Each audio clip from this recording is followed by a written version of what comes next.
All right, we're going to go ahead and open straight to questions. And first up, we've got Thad Bell. Thad, go ahead. Hey, I was just going to say congrats, Michelle, to the call-up today, and thoughts.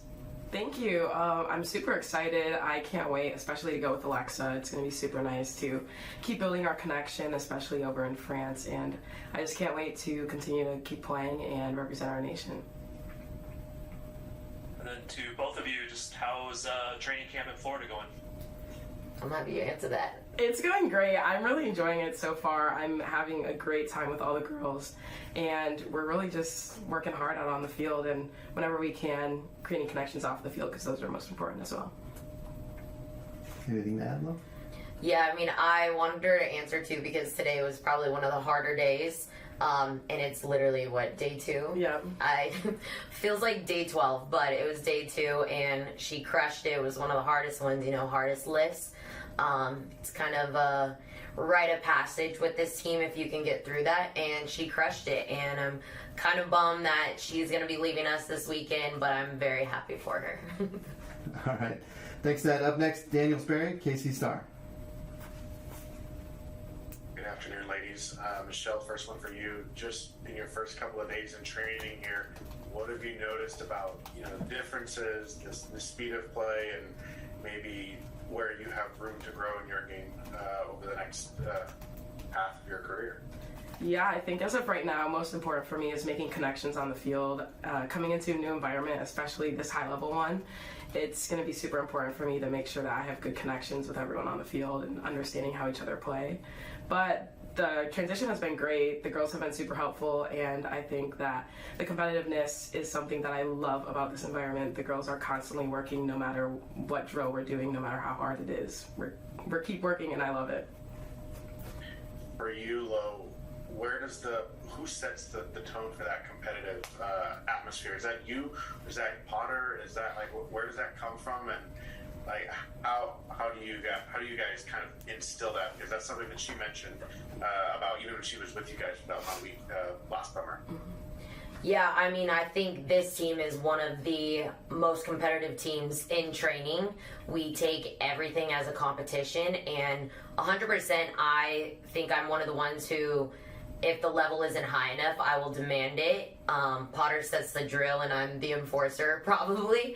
But no, everyone on this team, we show up to compete. It's one of the words we use before training every single day, so everyone brings it.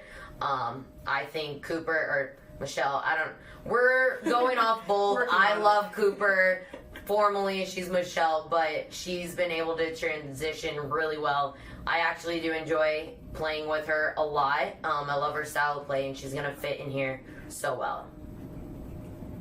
Another thing that I think was a theme maybe at Media Day was the talk of joy. How do you keep the joy amid the competitive atmosphere? Because I think sometimes the thought is that the intensity means there's no room for fun, but it seems like it's that's definitely not the case for you guys.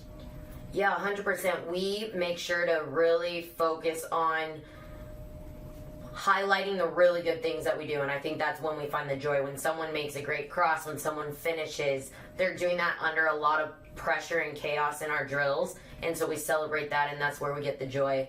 And then obviously, if you saw on Twitter our picture of the little scrimmage wins, you're joyful when you win, and that's what we want to continue doing going forward. Yeah. Cool. Thank you. Thanks, Daniel. Up next, Claire Watkins. Claire, go ahead.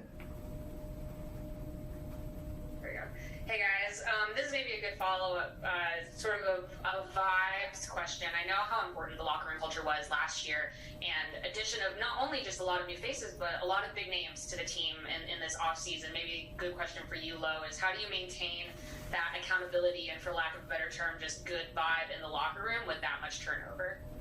Yeah, I actually had a meeting with Matt yesterday, and I was just saying that this team already, we have great human beings. There's not one bad person on this team, so that's very easy to keep a good locker room when you have just excellent players, but even better human beings off the field. So it was an easy transition. I think I relayed a message to the girls. We have 2 rules on this team. Don't be late. Don't leave your gear around. That's literally it, and that's all that we have to enforce, because and even nobody's been late. Maybe there's been something left around, but it's all right because people have been, struggling physically. So, but there's a person right next to them to pick up their equipment after it. So this squad is already so tight, and we haven't had any issues yet. Even if it's very early, it doesn't matter. I don't see anything happening in the near future, but it's just easy to have a good environment when you have great people. And then for you, Michelle, obviously you spent some time with the team last summer, but walking into a locker room with some of the biggest names in the sport, what's it like to be a full-fledged member of the team?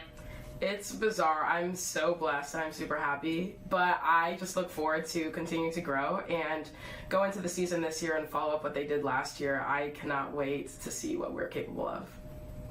And then just one quick last one. It's a big topic of conversation, I think, across women's sports in the United States right now, the idea of super teams and dealing with salary caps and putting kind of these blockbuster teams together. How does it feel to be on one of the teams that's continuously pushing that conversation forward? I think that's for you. It's awesome. I'm super happy, and like I said before, I just can't wait for the season and to be able to play around people of this caliber, and not only how great they are as soccer players, but to be able to learn from them as people and human beings it's awesome. And just to follow up on that, I think a lot of the people saw in the off-season signings, we signed about 12,000 midfielders. That's my position. But it only makes it so much more competitive, and it just pushes whoever plays the best that week will play in the game at the end of the week. So I think it's really good, and again, it's good people out here competing, and we're making each other better, and we're having fun off the field as well. So I think it's so good that we are creating, I don't know how we afford all these people, but I accept it. It's great for us. Awesome. Thanks, guys. Thanks, Claire. Up next, Jeff Kassouf. Jeff, go ahead. Thank you. I'm wondering from both your perspectives, maybe, Lo as a veteran, Michelle as a new player, like a camp like this to get out of, your home market, to go to maybe a warmer place, maybe a place that you can just kind of be, in this one spot and you're all kind of, bonding. I mean, what do you think that that has as, value for you as an individual to develop, but also like, what do you think kind of the tangible effects and values are for the season that's ahead to what this can bring and how it can help the team? Yeah, I can go first on this one. Last year we did this same place as well, and it's funny because Matt has actually given credit to us being here and grinding here and why we were able to make it so far in the league last year. But I think it's true. I love it, one, because I'm a Cali girl, so cold is just not for me. My joints feel great here. I'm getting some sun. I feel absolutely... My mind is great. My body right now isn't doing great, but my mind is great. But this weather is amazing. Facilities are amazing here. And the fact that we're all able to be together, I mean, we meet, you've probably never had this many meetings in your life, but we meet like 3 times a day. We have player meetings, we have meetings on film, we just have meetings about accountability, and you wouldn't be able to do that when you're back in your home market. So I love it here that I get to hang out with all my 20 plus girlfriends. It's so fun for me because they can't leave me anymore like they can back in their home market, but we're all together, we're struggling together, we're thriving together, and I'm such a huge advocate of it for sure. Yeah, to add on to that, I think being away is a great opportunity, not only because we can build connections in other areas and other climates. It's nice to know that whenever we do travel or go across the country to a different team, to a different stadium, that we'll always have each other, and building those connections in a different area is so important because we know we'll always have like home in Kansas City. So that's nice. Nice. And Lo, I'm just wondering, you've been through a few preseasons. I'm wondering what you've seen as far as like this ability to do something like this, right? And so many teams are doing it now. There's, I think, half the league is in Florida at the moment, or we're going to be. Like, there were days where maybe the cold weather teams were in a bubble, just trying to avoid the snow. I mean, how different does that feel from maybe even a few years ago in terms of like the investment, the professionalization of all that? Yeah, 100%. I think now that this league especially is starting to start earlier than it used to back in the day, we definitely need warmer weather. You can't train in the snow. You definitely can't always be on turf. I mean, it's basically frozen. So to get us away and to get us all together, I think is one way to get us all on the same page. And I absolutely love that.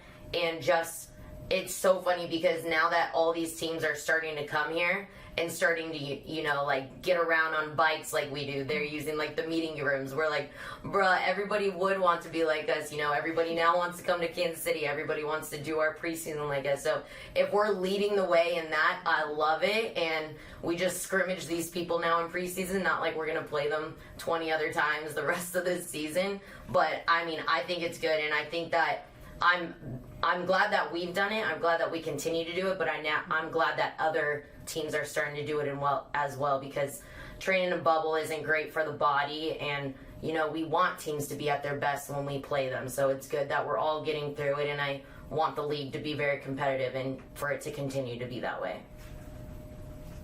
All right, thanks, Jeff. Just real quickly. Sure. Oh, sorry. Go ahead. No, I just want like the difference between a pro team scrimmage and a, you know, typically these trips maybe were a college team.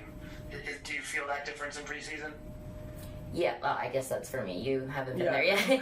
Yeah, 100%. I think we always want to, you know, the college, it is a big jump, you know. I would say, actually, you did really well in your transition, so we're not talking about her, but there are other college teams, you know, that just aren't up to par and speed and all that. So I think when we get to play other, you know, other NWSL teams, or maybe even like semi-pro boys teams, like it's when that level is higher, even if the level of soccer isn't there, the pace needs to be there to get our fitness. So I appreciate that they're here and helping us with that. And then we just get free scouting of the other teams as well.